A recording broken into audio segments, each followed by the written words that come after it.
हो, नमस्कार बाबा. नमस्कार. बाबा, अनंत नामक काल सर्प म्हणजे काय हो? आपण राहू केतू मंदिरामध्ये आले त्याबद्दल आपले प्रथमतः स्वागत आहे. धन्यवाद. आपणही आपल्याला प्रश्न विचारलेला आहे की अनंत नामक कालसर्प दोष म्हणजे काय. आता हे कालसर्प 12 प्रकारचे कालसर्प आहेत.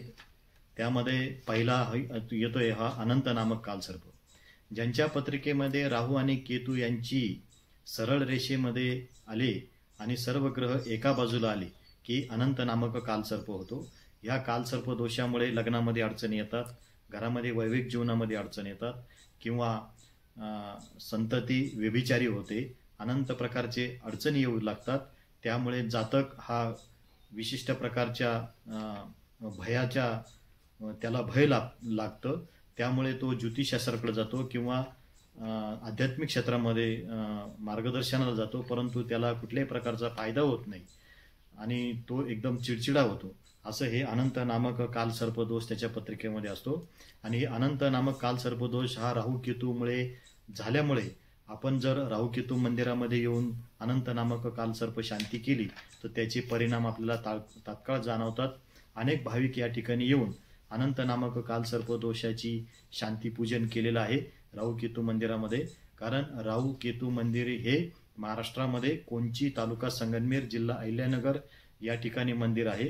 कारण ह्या राहू आणि केतू हे एक स्वरभानू नावाच्या राक्षसापासून तयार झालेले हे राहू केतू ग्रह आपल्या हिंदू धर्मशास्त्राच्या आध्यात्मिक शास्त्रानुसार एका दैत्यापासून 2 ग्रह झाले. आपल्या प्रवारा अमृतवाहिनी तिरी यांचं अमृत पिणं झालं आणि त्यांनी विष्णूने त्यांचा शिरछेद केला. पुढे तेच राहू केतू झाली. अशी ही भूमी आपल्या प्रवार अमृतवाहिनीच्या कडेला दंडकारण्यामध्ये कोंची या ठिकाणी आहे. त्यामुळे या ठिकाणी येऊन अनंत नामक कालसर्पदोष तुम्ही शांती केली तर तुम्हाला त्याचा तात्काळ परिणाम होईल. अशी. धन्यवाद बाबा.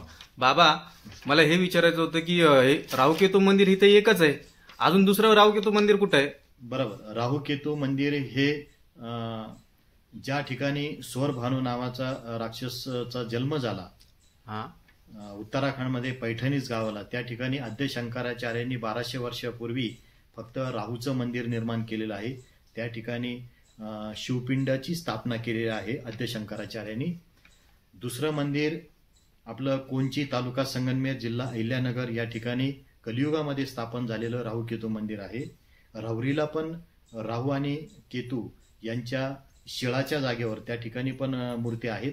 असं हे अनेक विविध ठिकाणी राहूचे मंदिर आहेत. परंतु प्रसिद्ध मंदिरापैकी आपलं कोंची, तालुका संगमनेर, जिल्हा अहिल्यानगर या ठिकाणी प्रसिद्ध असं कलियुगातलं राहू केतू मंदिर आहे.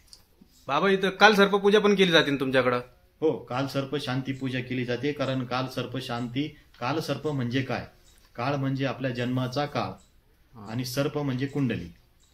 याच्यामध्ये मातृकुंडली आणि पितृकुंडली, कुंडलीलाच सर्प म्हटलेलं आहे. त्यामुळं आपल्या धर्मशास्त्रामध्ये आपल्या कुंडलीला सर्प म्हटलेलं आहे.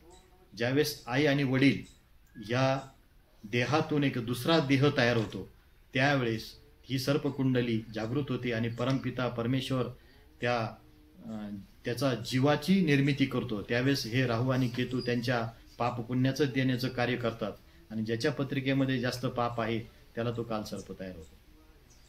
ठीक आहे, धन्यवाद बाबा.